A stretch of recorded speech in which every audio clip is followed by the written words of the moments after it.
My name is Brock, and this is the Dungeon Master's Toolkit Podcast.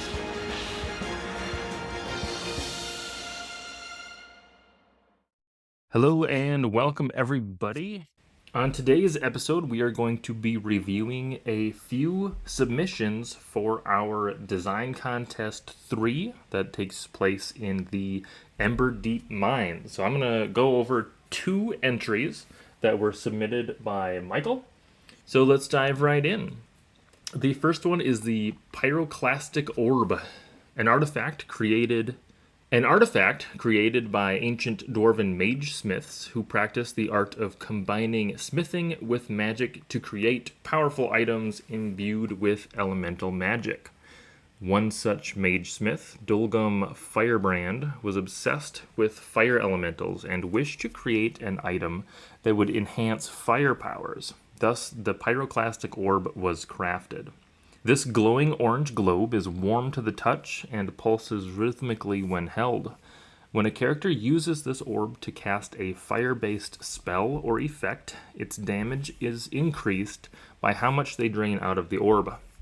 Once the orb is fully drained, it resembles a piece of obsidian until it is recharged. In order to fully recharge the orb, it must be near a large magma elemental when it is defeated in order to absorb its essence. And we have some ICRPG mechanics here, which is awesome. The orb has 1 heart. Each time you cast a spell, use a power, or have an effect that is fire-based, you can use a chunk to add magic effort to the roll. Now, I haven't played with chunks from ICRPG, so I don't remember exactly what the ruling is on that. It's either, I think it's a full heart or like half a heart, like 5 HP. So this would be 1 to 2 uses, I believe. That may need to be corrected. But essentially what you're doing here is you're spending from this pool that this orb has, and then you're doing an extra magic effort, which in Master Edition would be a D10. So if you want to convert that to, D&D 5th Edition or whatever, you're looking at about a D10 plus, a couple points for modifiers. So that is the Pyroclastic Orb. And then we have the Drunken Charger's Helm. It's a common sight to see elite warriors charge across the battlefield at speed using this helm. But more often than not, it's used as part of a drinking competition to see who can fall over first.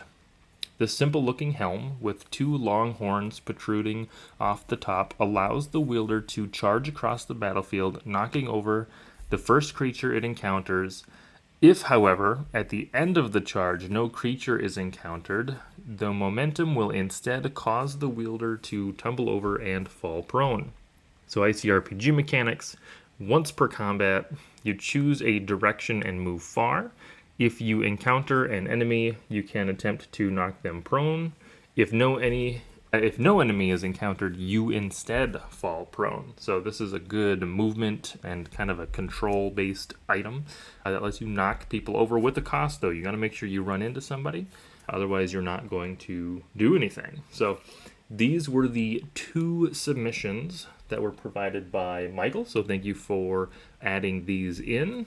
Just some reminders, this competition, we have a few more days left. The 15th is when the competition is done, so there's still time for you to submit entries, and then there are 2 Steam keys for Game Master Engine. They were nice enough to sponsor this design competition, so we thank them for that, and I look forward to reading through the rest of the responses, and then we'll go ahead and get a little published document of all of the pieces that have been submitted for the design competition for the Emberdeep mines. So if that's something that you guys are interested in, please feel free to head on over to the Discord or check the link in the description so that you can add your submissions in. And with that, I hope everybody has a great weekend.